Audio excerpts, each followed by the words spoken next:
Welcome to the MasterYourMix podcast, helping engineers, producers, and artists create professional recordings and mixes, even from home. I'm your host, Mike and Davina. Let's get started.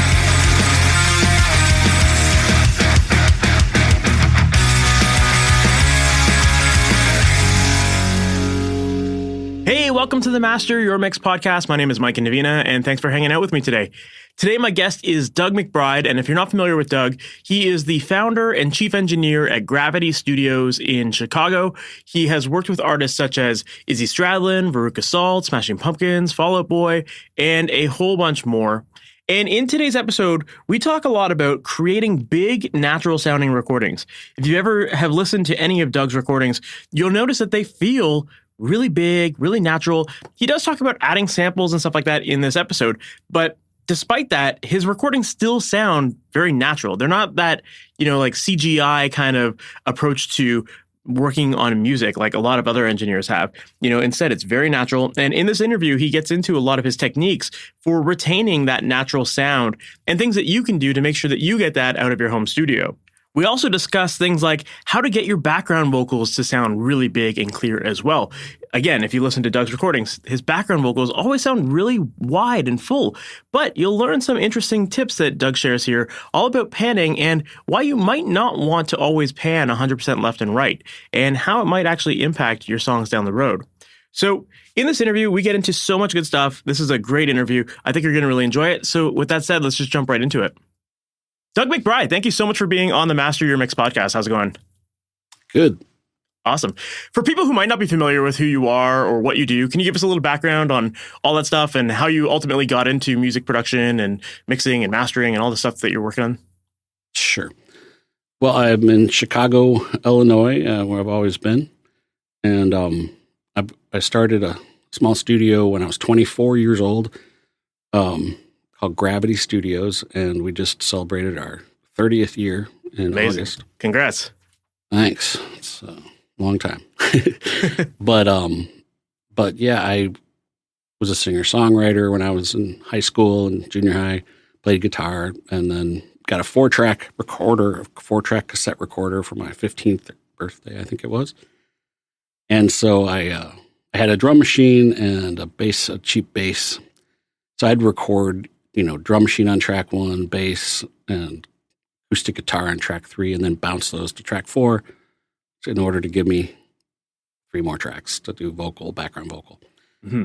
And recorded over 100 songs that I would write, and, of course, some of which I'm sure were horrible. But I enjoyed the process of recording and coming up with these ideas and using the crude instruments that I had, and slowly but surely I'd get, better instruments slowly. And just really, I played shows. I was in different bands as well, most often as guitar and vocal. And then when I went to college in Ohio at Wittenberg University, and during that time I'd play in the student pub and most often play just guitar and sing, and, half covers, half originals, and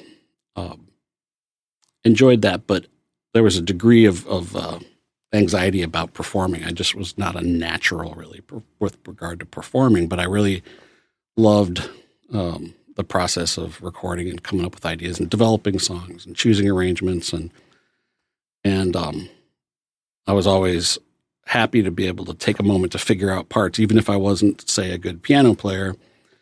If you have the luxury of being the only one in the room and using your own gear, then you can poke around until you come up with a part that you find to be inspiring, even if it's extremely simple.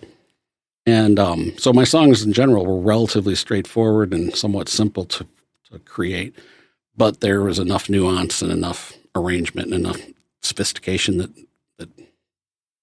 people who heard the stuff generally liked it. So let's see. So I made a 4-track recording, a 4-song cassette that I got some positive feedback on it. Got a little bit of airplay back in my college days. And then when I got out of college, I got an internship at Chicago Recording Company, which was, and still is, I think, the biggest studio in Chicago. There's like back in those days, it was a little bigger than it is now, but it had like 4 music studios and then like 9 voiceover studios where they did commercials and stuff like that. And so I was on the music side of things, and it was a real heyday for that studio. They were just really busy. A lot of producers and engineers from out of town would come into Chicago to do projects and book a month or a week or whatever. And so there was a lot of turnover. So I kind of was thrown into action pretty early, and assisted, for instance, with, like, my first 10 albums were basically assisting for Steve Albini on different projects. Oh, wow. Helmet and Urge Overkill and Jesus Lizard and some really neat records. And so not that was bad to have as some of your first projects. No. I mean, it was Chicago. Chicago still has some exciting stuff going on, but there were certain, over the last 30 years, there have been periods of time where it was really undeniably the most interesting place in the world for music. And that was the early 90s were one of those times. And so there was a bunch of those records. And then I would get more opportunity to engineer as opposed to assisting, and got to work with Cheap Trick, and then Izzy Stradlin, an album with him who he'd previously been in Guns N' Roses, and a couple other kind of big name artists, as well as doing like a few days with Sting and a few days with other kind of big name artists. And one of the things it's a funny anecdote, but one of the things I learned was that it's being someone who has experienced anxiety, it was helpful to be completely overworked and fatigued when you went to work with someone famous, because it was hard to I didn't tend to get as anxious when I was just completely exhausted.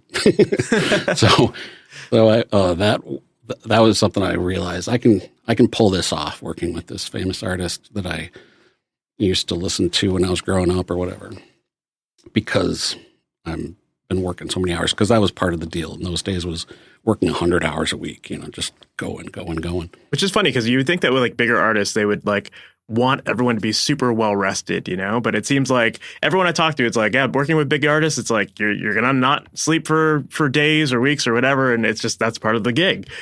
But you'd think that they would want more people rested. There's a whole kind of culture of audio engineers that don't exist, that are very rare nowadays, I should say. So nowadays, most engineers are also producers, and they have a certain degree of control. Like a producer has a little more control over the booking and the scheduling and how long the sessions are and stuff like that, which studio you're at. And is it a studio where you're paying $1,000 an hour or $1,000 a day or whatever? Or is it a studio where like the producer owns, where it's really, you're not on the clock, so to speak, quite as much. But in those days, the studio was $1,500 a day or whatever. It was really expensive. And there was an engineer who had a contract with the label, or a contract with the band or whatever. And then I'd, for the last 2 years I was at CRC, I was working with the same guy. Phil Bonanno was his name. And so he was a big producer at that time in Chicago, and I just worked with him on all his stuff. And he would generally go home at 10 o'clock at night, and then I'd work as late as the band wanted to work. So sometimes that was 2 a.m. or whatever. So he worked quite a few hours, but I just worked a crazy amount of hours. And so that whole, you still see that scenario happen in big cities, but I think it's a little less common nowadays than it used to be, where someone's just constantly booked. And because budgets are lower. I mean, a lot of times these were $1 million budgets for a record and stuff like that. But obviously that's less common now. But anyway, to get to the rest of it, basically started Gravity in 1993, and basically was producing, engineering, and mixing everything for the first number of years. And I slowly built a staff and eventually built another studio in that location. So we had 2, and I lived in front for the first number of years. I bought the building in like year 2 because it was in a rough neighborhood and it was somewhat affordable at that time. And then just slowly built it up. So it was like, Mackie console and ADATs, and slowly just built it up. That's awesome. That's very cool.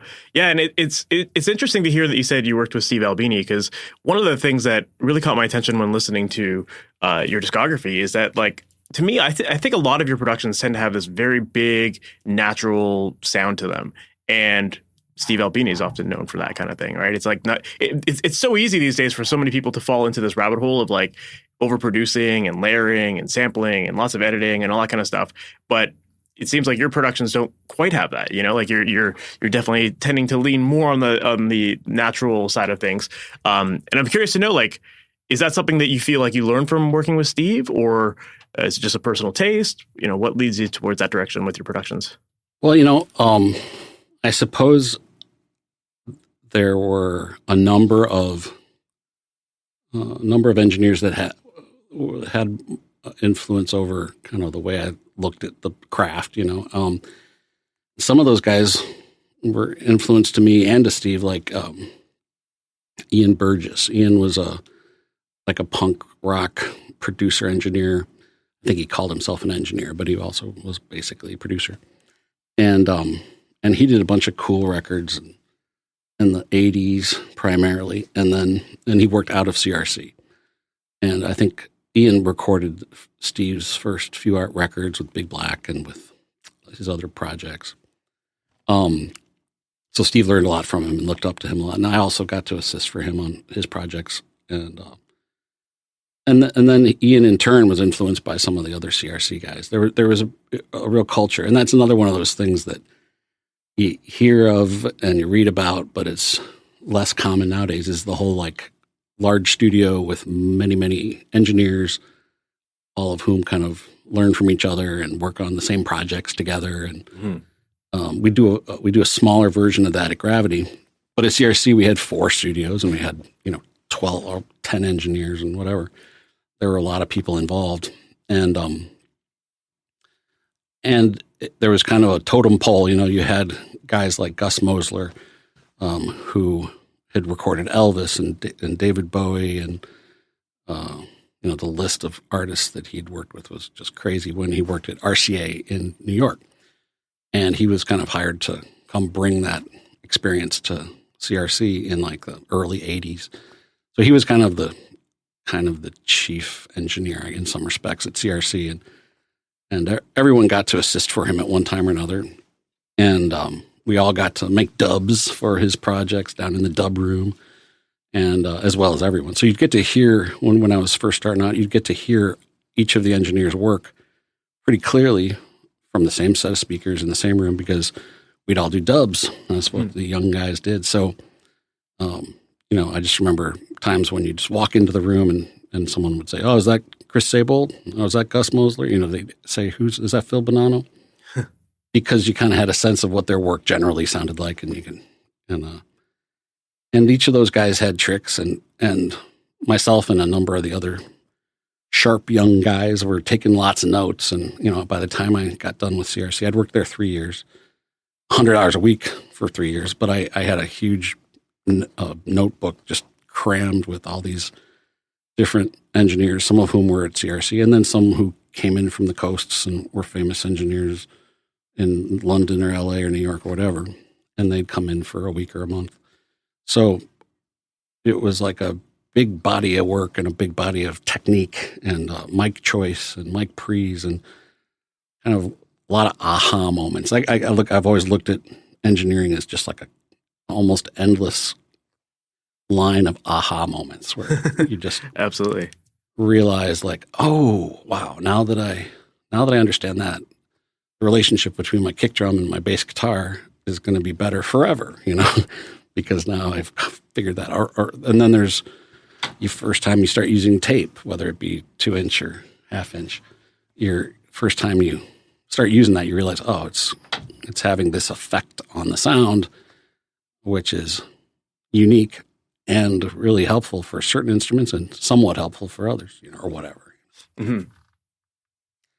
But I'm down my rabbit hole. Where were we?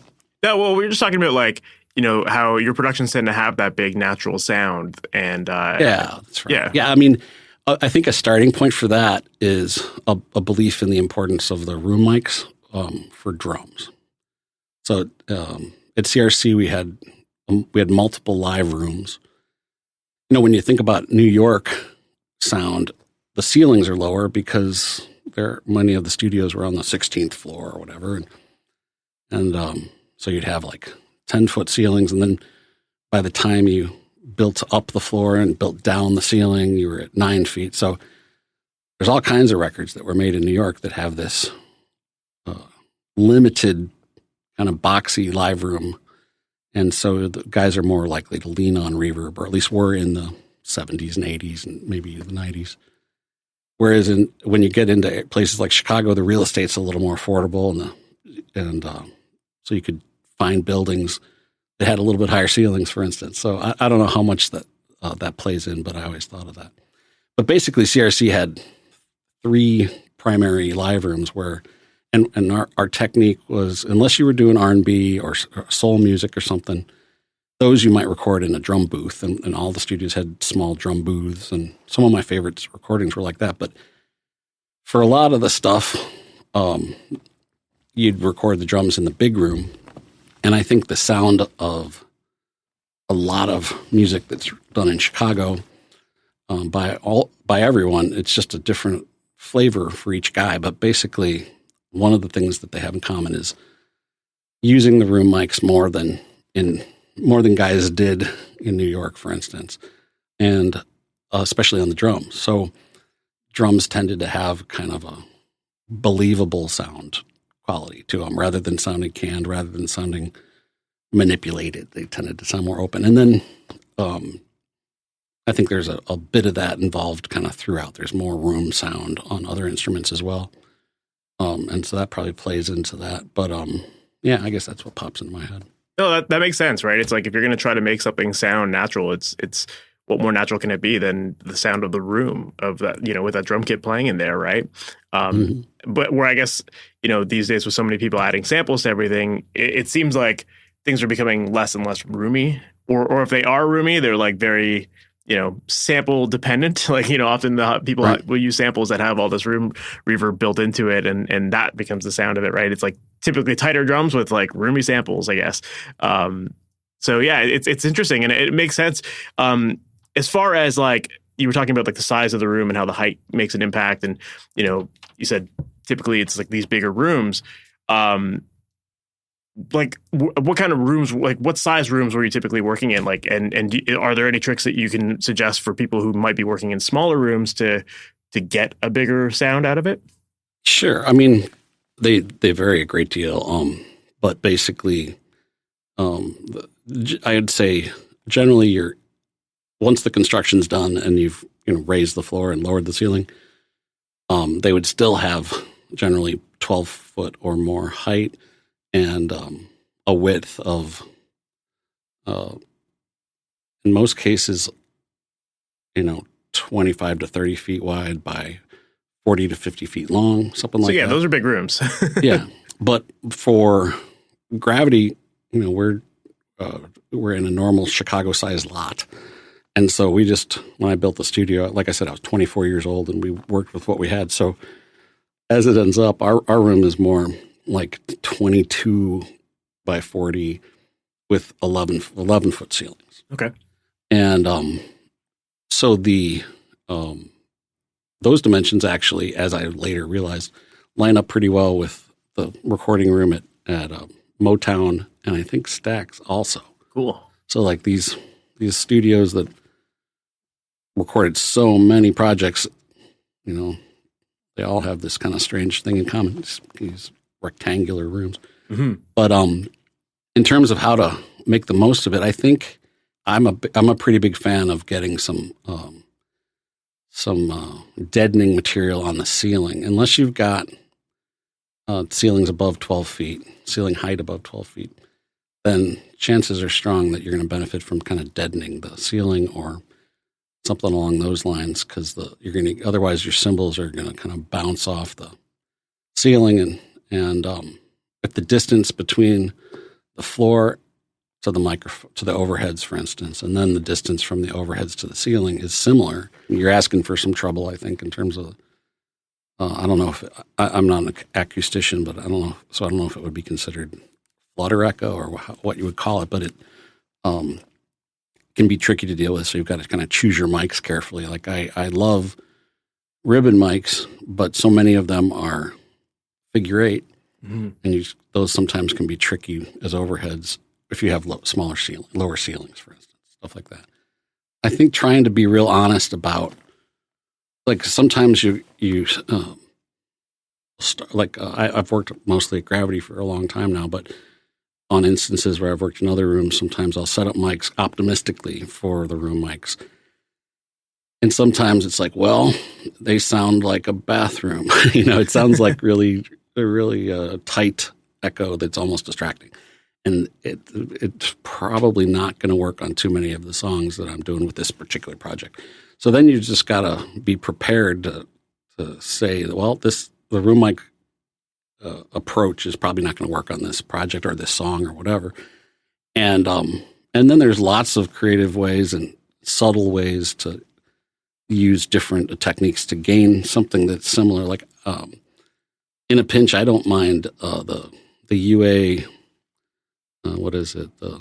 There's a room plug-in. Oh, like the Ocean Way ones. Ocean Way, yeah. Like that, yeah. Yeah, I don't mind that. I think if it takes a while to kind of dial it in, but I think that can be helpful. And there's always that temptation to want something to work, but you've also got to be prepared to be honest about whether it's working or not, and then to jump ship on it if it's not. Yeah. What about with stuff like compression on room mics? Is that something that you would tend to lean on as well to get a little bit more of that room sound? Yeah, sometimes I'll do like the slow attacks, fast release thing on the compression on the room mics to get up a little bit of the size to lift.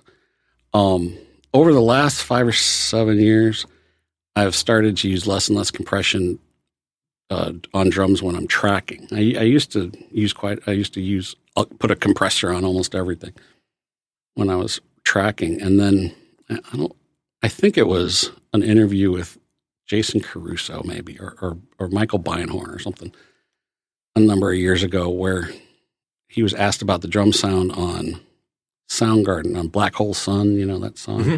Yeah, those drums sound amazing. Yeah, it's a terrific sounding recording, and the drums sound exceptional. And, it was either on an interview or maybe I did have a nice conversation with Beinhorn years ago. It might have been during that. But whatever the case, the long and the short of it was that they weren't using compression during recording. And the concept was, why would you want to introduce all these variations on where the envelope bends? If you're trying to get impact, you want all of them to kind of respond in concert. And so with that in mind, primarily the compression that you'd hear, at least, would be the compression that was put on the whole kit. Or in the modern world, it would be on like the routing folder or the aux your fader, drum bus or something like that. The drum submix or whatever. So when I started to do that, I felt like that was more organic sounding and to lean on that. So I've got pretty specific ideas about mic pre's, mics, and how I set stuff up. But when it comes to compression, I'm not doing a whole lot of compression with drums. That's awesome. Well, and it kind of also would force you to really rely on mic positioning a lot better, and like choosing the right mics and all that kind of stuff to get that sound that you ultimately want up front, rather than having to rely on additional processing to get it, So yeah, no doubt. And the other thing that I think is valuable is spending time getting used to tuning drums and getting them to sound good acoustically before you even get in there. I've learned that the hard way over the years, Yeah. Makes a big difference. And most engineers don't know most drummers don't even know how to tune their own kits. It's true. And that's one of the tricks, is that if you want to lower the number of variables, learning how to tune drums is awfully helpful, and it's a big deal. Absolutely. Well, one thing I was curious about is that, like, with so much music, modern music these days becoming so heavily sampled and, kind of, for lack of a better way, like overproduced. I find overproduced is like a word that I don't really like because it's hard to describe what that means. But like introducing a lot of like post processing after the fact and making things sound larger than life and not very realistic, I guess. With so much music going in that direction, do you ever feel like an obligation to lean into that style and to kind of follow those trends, or is it just that at this point in your career, people know you for the sound that you have and that's what it is? No, I actually use samples on half of the productions, and I kind of enjoy mixing those in. I like happy artists. I like fair. when that's kind of the key to business, right? Like, yeah, I like them to be wow. Those sound great. So when you want wow, then sometimes you can achieve it with just the raw mics and some drummers are sensitive to samples. They're like, oh, well, some shenanigans going on there. Yeah. But there are also artists that really want impact, for instance, on more aggressive styles of music. And if it's an aggressive style of music, there's a likelihood I'll use samples or integrate samples. Sometimes it's 60-80% sample and 20 to 40% original mic. Sometimes I'll just replace something completely, but usually I'm mixing them together some. And but they can make a big difference. But it's just the kind of thing where there's a lot of stuff to learn about how to integrate samples, and so much of it's got to do with latency and if you're using different plugins on different drums, you introduce the possibility that there'll be differences in latency, between the parts, and that'll create phase, and phase problems will take away impact, and those sorts of things are some. It brings up there's a little bit of a can of worms that comes along with implementing samples, but it's sort of fun too. So I think sometimes if you don't involve samples, you're less likely to get what the artist is looking for. You just kind of got to follow what you think they want to hear. It's true. Yeah, especially because, they're listening to so many other songs on the radio and whatnot, and so they're used to that sound. So, you kind of have to lean into what they're used to and what they're going to be comparing your music or your productions against, right? Sure. Yeah, absolutely. Cool. Well, and another thing that I really liked about your productions, aside from that big natural drum sound of it, one thing I think you do really well is with regards to your background vocals, which, like, to me, it seems like you have a really great knack for getting them to sound really big and really wide and clear. And they always seem to work really well with the lead vocal. And I'm curious to know, like, do you feel like you do anything outside of the norm when it comes to background vocals, or do you just pretty much rely on panning?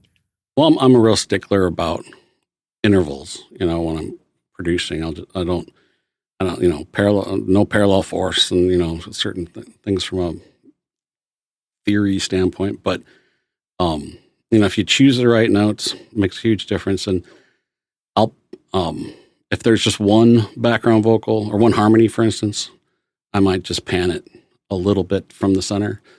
But if I've got two harmony parts, then I'll widen them a little. And if there's four, I'll widen them further. So I'll kind of be real cognizant of the balance, where I don't want the background vocals to draw too much attention, but I also want them to be clear. I like to hear the notes, And I'm also a fan of leaning on Melodyne a little bit more on the background vocals than I do with the lead vocal.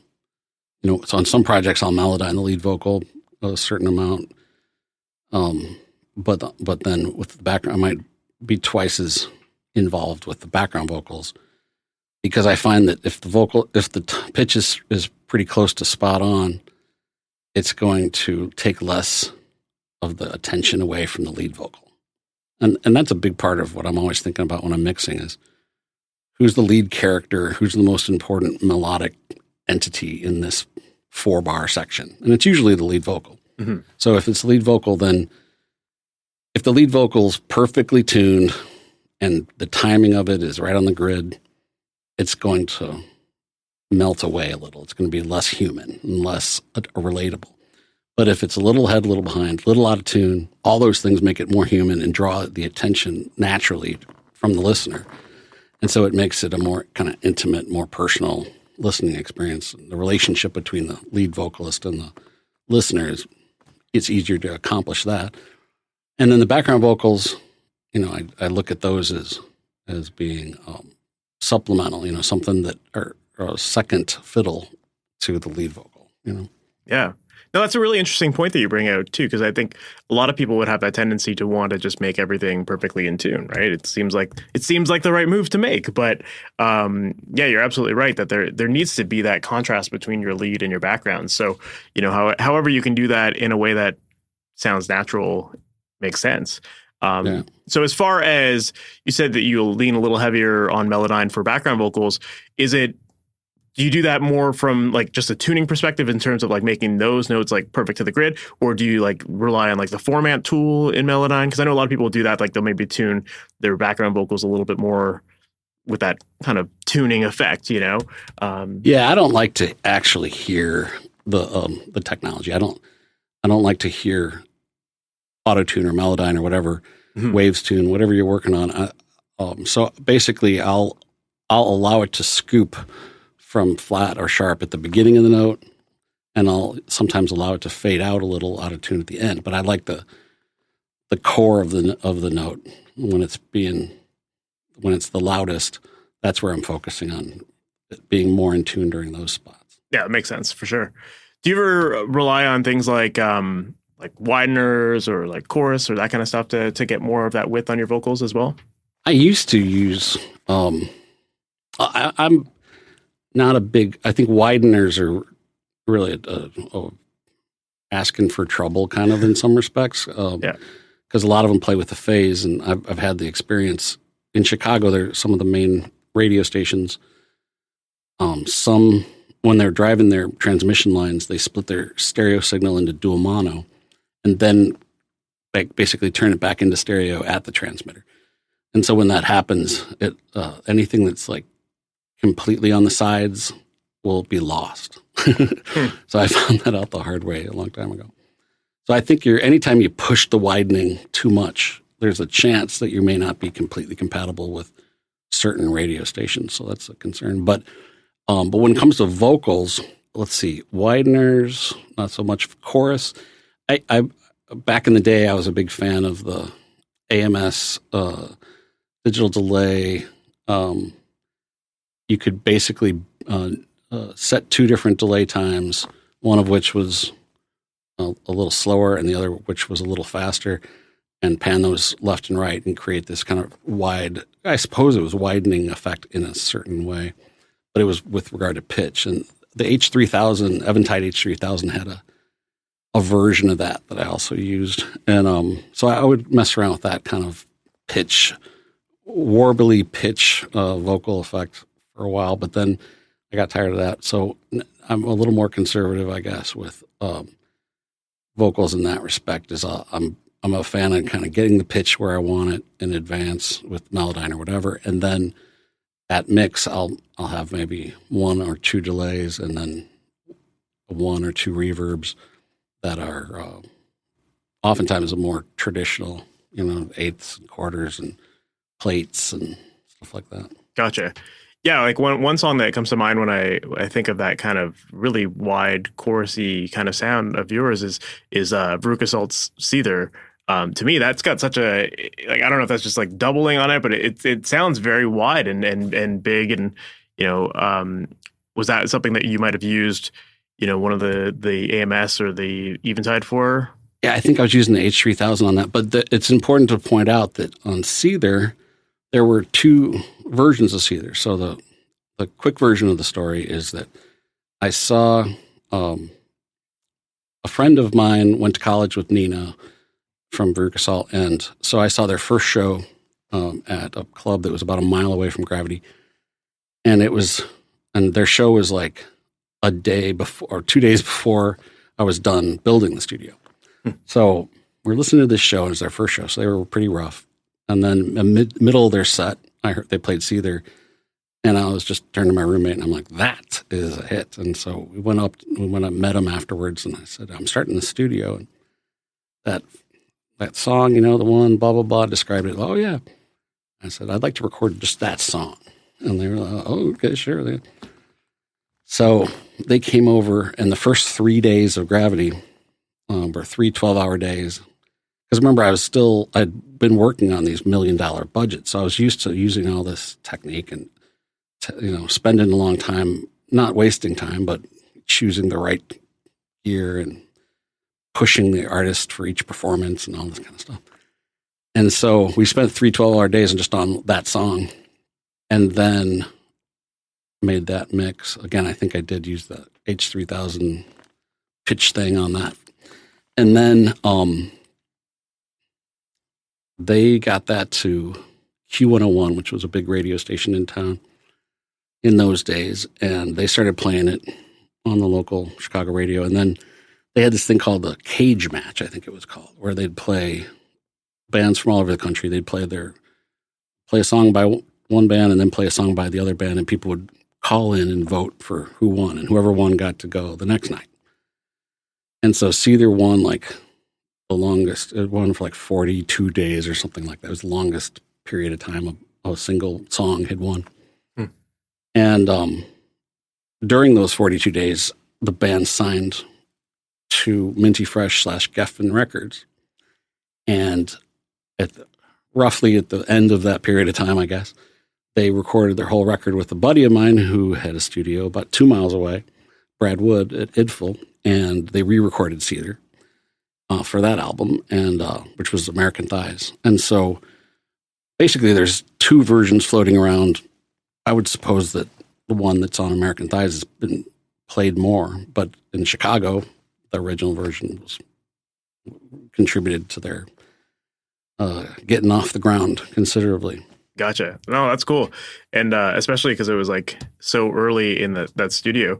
I do want to get back to I do want to continue to talk about this song, but there was something else you said earlier that I want to make sure I don't forget, which was that you were talking about how the radio, you found that like anything that was like 100% to the left and right kind of thing would tend to get lost in the transmission.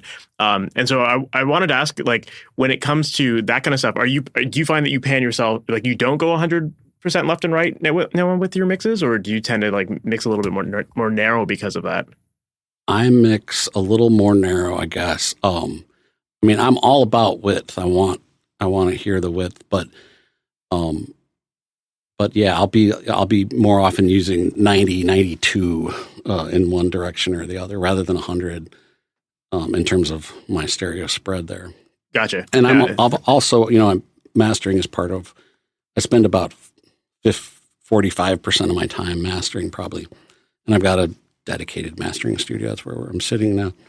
So I've got all the fancy mastering gear, and my Dangerous console has a width control that I feel like it's the most transparent. So I've played with all kinds of tricks with S&M, M&S or whatever. But this console does a really subtle, nice job of it. And I think putting it on at the very end is my favorite place to put it on. I mean, there's times when you could theoretically do it during the mix, but I think the decision of widening a mix, oftentimes the best choice is the vocal loud enough or is it too quiet or too loud? That's the best time, I think, to make your decision about width, because usually the lead vocal's in the center, and using the width is a real powerful way of helping nail the relative volume of the lead vocal. So that's another reason I'll wait till that point. I think there's certain things you can't do twice. Like you can't put a peak limiter on your mix and then also put a peak limiter on your master, because you're asking for trouble for a couple different reasons. Same with width. Like if you play too much with your width during your mix, then it's hard to widen something that's already been widened. So if I widen my room mics or my drums or my effects on my vocals or whatever during the mix, and then I send it, either the mix gets sent to a mastering engineer or I'm myself mastering it, but I master it a month or two later and I forget what I had done. And so then I decide, the vocal's a little loud and the sides can come up a little and that'll sound nice. So I raise the sides. Well, then I'm double widening it. And then sometimes I'll be compromising some of that stuff and it'll end up getting lost, Gotcha.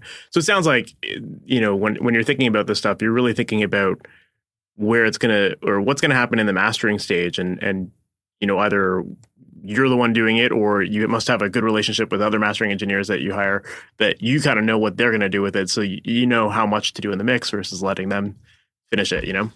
Yeah, I built my mastering studio in 2005, and so I've been doing a lot of mastering since then, and it absolutely has kind of informed me as a mixer about what to focus on and what to not focus on during mixing. And that actually, if I'm trying to think of ways to help out people who are getting into mixing and stuff, that would probably be a really good thing for me to point out, because I do get to master for a wide variety of engineers, some of whom are famous, some of whom are home mixers. And one of the things that I there's a few things that really come up more than occasionally. And one is overcooking, stuff. When I get stuff, the most obvious thing is we tell people when they're thinking about sending stuff in, it's like, if you've got a peak limiter on your mix, please bypass it when you export your mix. And sometimes people do, and it's helpful. Sometimes they bypass it but don't listen back to what they're sending us. So sometimes when you bypass your limiter, your gain structure gets out of control and you end up sending something that's distorted because it was being held together by the limiter, right? So there's certain things like that. But generally the theme is a lot of stuff gets overcooked, and I think it's got a lot to do with overcompression. And what I'll tell folks and my own staff, because I've got a staff of engineers and interns here, try to spread the knowledge. And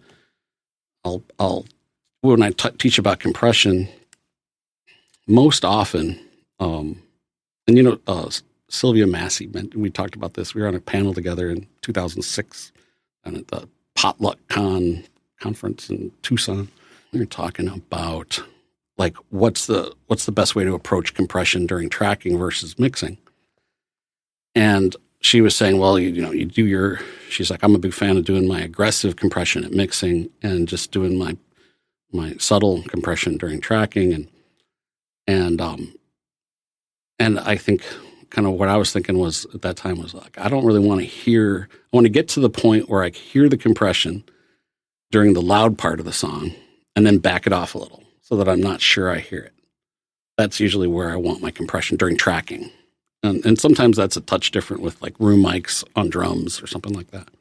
But I think it's easy I think it takes a while for people to get used to hearing compression and like what exactly is going on and what's attributable to what, And so once they do, then you start to realize that you can't take up compression off. So it's better to under compress than to over compress. Yeah, that's a really good point. Yeah, and I guess it kind of goes back to what we were talking about earlier with the drum sound too, right? It's the same thing. When you don't have that compression on your rooms and all that stuff, you're not going to overcook it, and it's going to, just give you that controlled sound, I guess, that more natural sound, I guess, right? Yeah, and I think even you have the capacity to create more impact if you want, because if you've compressed something already, and then you want to smack it against a bus compressor, so all the drums respond. The compressor responds to the whole kit at the same time.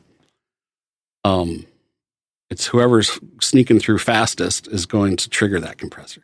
But if you've compressed a bunch of stuff, then you're creating a lot of question marks as to who's going to hit that fastest. And that sometimes is really what determines the visceral quality of the kind of impact of the compressor. Is if you've got 11 or 13 tracks hitting the compressor at the same time, it's going to do something different than if everybody has been compressed in advance in a slightly different way, and all the timing relationships, because that's what compression is kind of doing, is changing your timing relationship. So then you're sending a whole bunch of, it's like a series of different transients arriving at that compressor at slightly different times. Yeah, that makes sense. Going back to Veruca Salt, it sounded like that song Seether was like really like one of the first things that was recorded at your studio. Yeah, literally. Yeah. Yeah. And I'd imagine that having a hit song be the first track that came out of your studio space, it likely would have attracted a lot of new people to your space, and potentially even maybe attracted a lot of artists that wanted a similar sound. Did you find that was the case with that song when it came out? Somewhat, yeah. I mean, there were so many good bands in Chicago at that time so they came in, and then we got their friends. So we had like a band called Fig Dish that were signed to a major label that we did a song with, and then a band called Loud Lucy who were also signed to a major label. Both of those signed like $500,000 record deals within a month of recording with us, and then. I think the next one was the Smashing Pumpkins, and so they came in, and they were already they'd already achieved some pretty significant success, but they weren't huge. So basically, when they came in, Cherub Rock was on. So Sammy's Dream was out, and Cherub Rock was on the radio, and it was at like number 30 or something. And they spent 2 weeks doing demos with us, and during the time they were here, they were here twice. Each time was like 2 or 3 weeks. And I'm trying to remember the timing, which was which, because this was 1994, early 94, I think. And Disarm came out on the radio, and it shot to the number one pretty quickly. And so like the phone calls, I just remember we'd work, and then people would call and be like,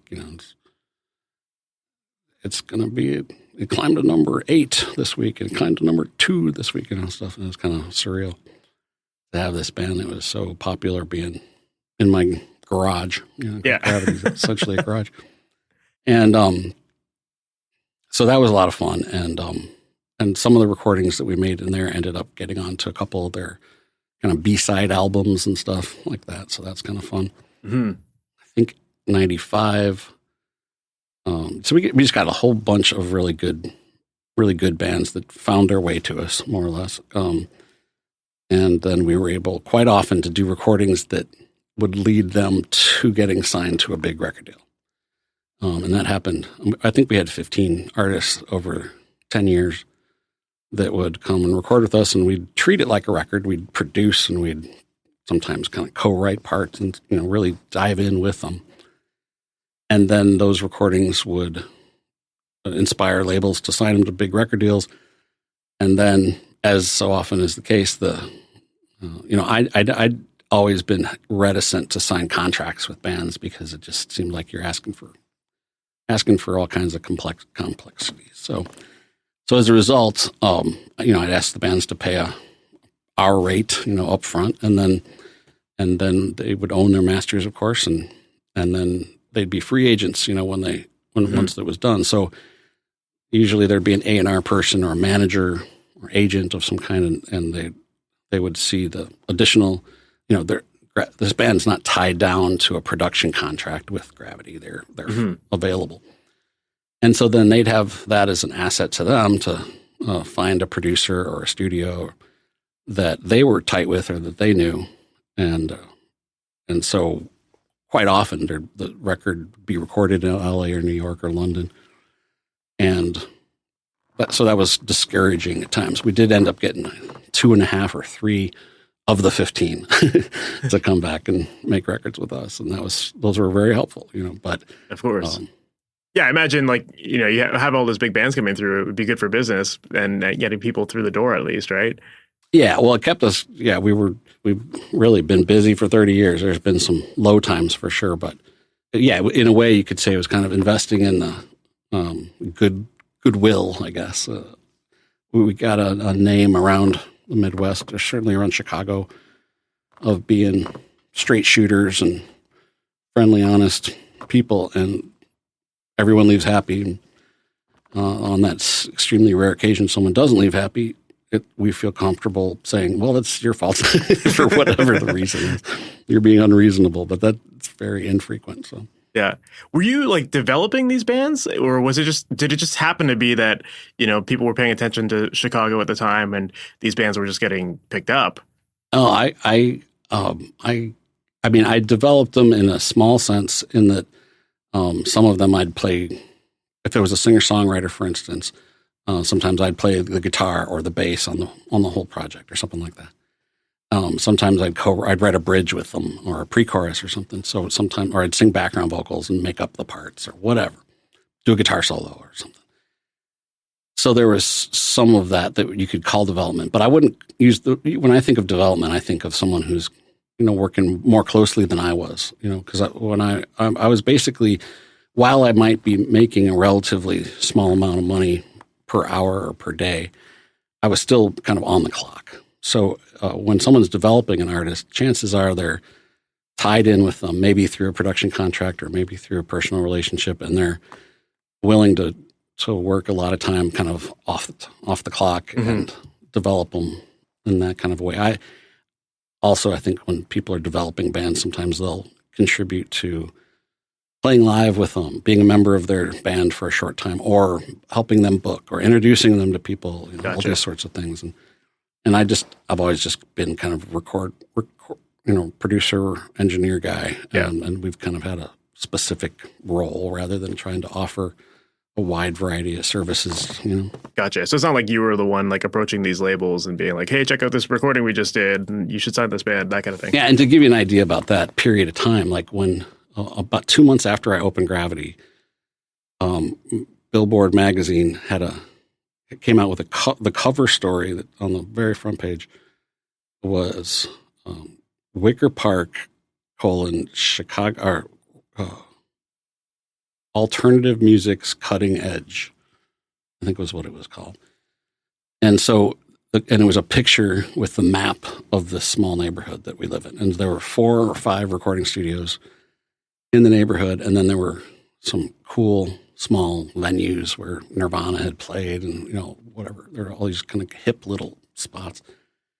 So basically our tiny little neighborhood, which I had started my studio in because it was cheap and because a lot of the bands that I was working with had practice spaces nearby, it was all of a sudden like the hippest neighborhood in the world for cutting edge music. So it was that extremely helpful / lucky situation. I'd like to point out, especially when I'm talking to my interns or whatever, I'm like, while I was absolutely undeniably lucky, you put yourself, the way to play it is to always be ready, to always be ready so that if you get an opportunity that's unexpected, like I did, that you're ready and you've been working so hard that you're not outside of your wheelhouse. You're prepared to step up to when someone says, "Oh, you're up to bat." You're not like, "What? I don't know. I don't even."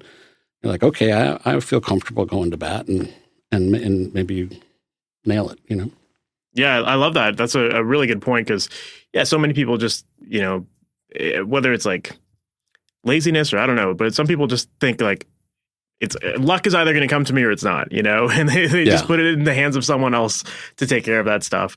Yeah, I think you're absolutely right with that. You have to be ready for those opportunities to come your way and be ready to capitalize on them, or be ready to go all in and just do your best job.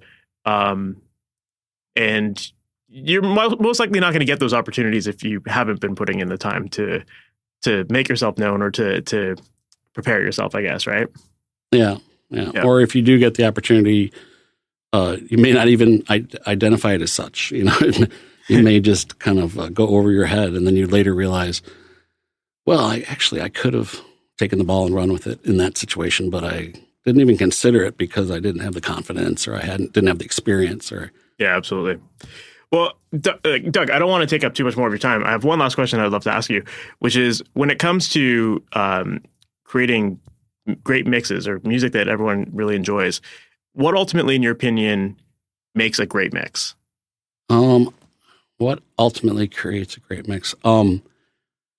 Finding the heart of the song, whatever that is, and bringing it out and accenting it and framing it and and clearing the way for the message or the vibe or the feeling to reach the listener.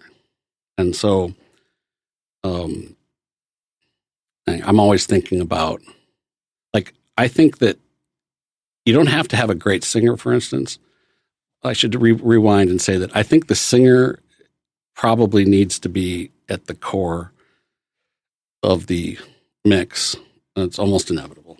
Mm-hmm. And some people really like to mix singers down, and I used to in the 90s kind of mix singers down and stuff. But I think over the years I've come to the conclusion that the singer kind of needs to be front and center. And if they're not that great singers, then you've got to find a way to make them sound interesting and unique. And then if they sound interesting and unique, then that kind of pulls the listener in and makes them kind of like, oh, what's going on here? Who's this?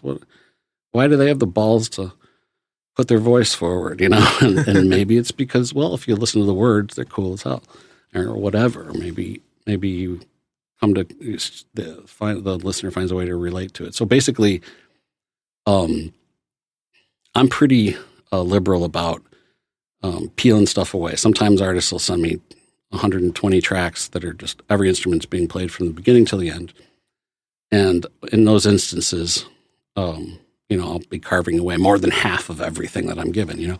But sometimes it's considerably more subtle where there's 40 or 50 tracks and instruments come in and out. And I'll still sometimes, bring in the drums on verse 2 or bring in the bass later or focus on instruments that the singer or the artist may or may not have realized the uniqueness or the coolness of.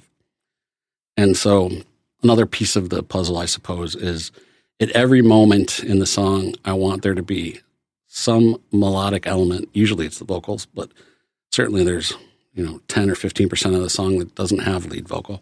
So during those sections, and maybe it's even between words sometimes or between phrases, I want to have a counter melodic element or a straight melodic element come up and present itself in a way that's almost as strong, or in some cases just as strong as the lead vocal. So if you've got your first verse is over and then you've got 4 bars before the second verse starts, I'm probably going to look for a melodic or maybe just an interesting, unique sound.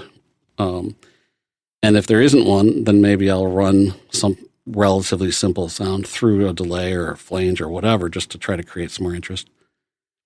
And feature that as like a character in the movie. So I guess, and feature it at a volume which says, I'm leading, pay attention to me while you're waiting for the vocal to come back, And I guess I look at a mix kind of like a director looks at a film. You want the characters to be clear, and you want, I think people respond to certainty in a mix. Like if you've got a mix that's confusing to listen to, there can be a time and a place for that, but the audience is probably going to be smaller, or the number of people that relate to it's going to be smaller.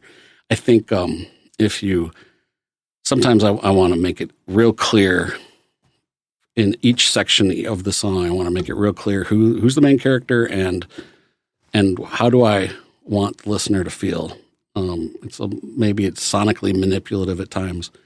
And I'm getting those cues from the lyrics and from the artist, and but I want to kind of use the mix to guide the listener into listening to whichever part of the mix is important for them to understand in order to get the same feeling from the song that the singer is trying to create and that I'm interpreting.